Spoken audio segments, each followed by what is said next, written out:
Welcome to Future-Proof Business, smart strategies, real insights, and tools to lead and scale in a fast-changing world. Let's future-proof your success. Welcome to the Future-Proof Business Podcast. I'm your host, Daniel Rosenstein. Today I have the honor of interviewing Rael Bricker. Rael, thank you so much for coming on the show today. It's a pleasure. Good morning from the future.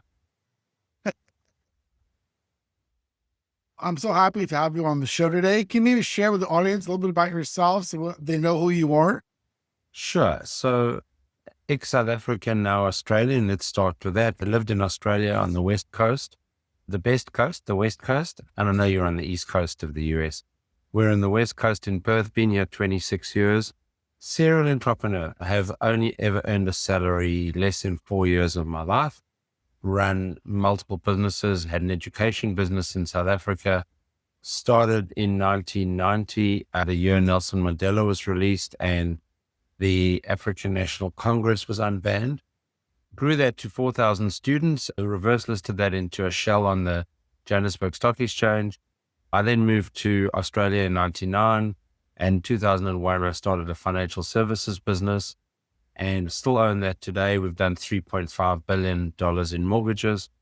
But the real change in my life, the defining moment, was 2013 when I was training for a marathon after a season of triathlons and had a big health scare, discovered I had 2 blocked arteries. I dodged a bullet. Because I never had a heart attack or anything. I just was that close. And that really gave me a second chance to define what I wanted to do. And I'd been on stage my whole life. I was South African Toastmasters champion when I was 20 years old, for some 40 odd years ago. And I decided to get back on stage and actually become a professional speaker. And so I started that journey in 2013 to talk about business, talk about excellence, talk about how businesses become better. And I talk about optimism. I'm optimistic about the future and what that means. And so that's the story in a nutshell. Academically, I have 2 master's degrees. I'm what I call a business generalist. I look at 360-degree views of business as opposed to a particular niche aspect of business, because I really enjoy the fact that businesses can expand and grow. Thank you so much for sharing that. It's quite a journey of all those experiences that you've been through.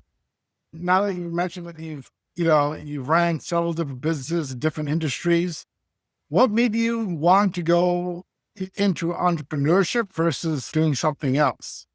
I have to say, I always knew I was going to be in my own business. I can't describe the moment, but my first business when I was 16, I started a business. I was working for a shop. I had a part-time job. I was working for a shop that sold electronics and car radios in the days when you actually didn't have everything fitted in the car, when you actually had 2 little holes in the dashboard and you actually had a radio that's sort of slotted in behind it. And I decided I was going to start an installation business and install radios for people. I soon realized that my talent lay in my head rather than my hands, that I was not a great tradesman or artisan, and that I would be better served by using my brain and not my hands in any business.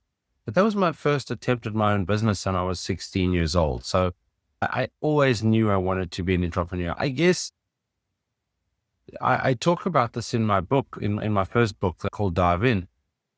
When I worked underground on the mine, so I got a scholarship to university because my parents couldn't afford to send me to university. And I got a scholarship to study engineering. And my scholarship was from Anglo American, which is at the time the largest mining house in South Africa. I got this job after graduation and I was working as an engineer on the gold mine. And I was really frustrating my bosses and frustrating myself because I wanted to understand how my role as an engineer fitted into the greater role of the organization. How did my role as one of 50,000 employees contribute to getting the gold out the ground? And they couldn't answer that. And I guess that's the sign of an entrepreneur. That's the sign of the entrepreneur wants to know, how are they going to not necessarily change the world, but how are they impacting the business around them. And, in retrospect, I never understood it at the time, but later on, so I was there on the mines for 18 months. I then moved to head office for 6 months, and then I went back out on my own again. So it really has been very short stints of actually getting a salary every month, but it wasn't a burning desire, but it was just an acknowledgement. That's what I would do. That's what I was going to be doing with my life. Now you look back on the entrepreneurship that you've been doing for over 30 years. Has there been like a common thread that kind of connects all the different businesses and ventures that you've been doing?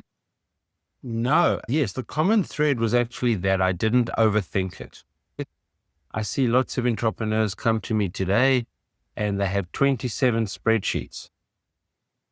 And I think I've got it right now. I've done 27 spreadsheets and I think this model works. Well, I said to them, you've done 26 too many, because a lot of entrepreneurship is about the gut and your gut feeling. Does this work? And, we're not talking of, yes, if you're going to spend $10 million building a factory, you need to do a little bit more analysis. But the average entrepreneur today is spending, $100 or $1,000 or $5,000 starting a business. And so what if it doesn't work? And that's always my approach is, the back of the book. So I mentioned that the blurb on the back says, business is not complicated. Business is simple. Just dive in. And that's the name of the book, Dive In. Just dive in and adjust your course while you're moving.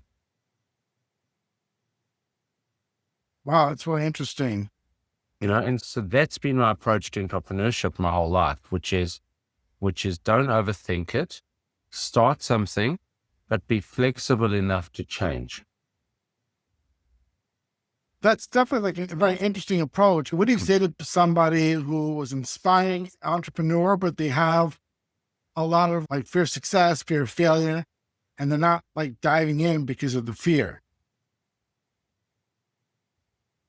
I didn't hear that at all, and there's something wrong with your connection, because mine's running at 250 megs, and even your video feed has gone a little loopy.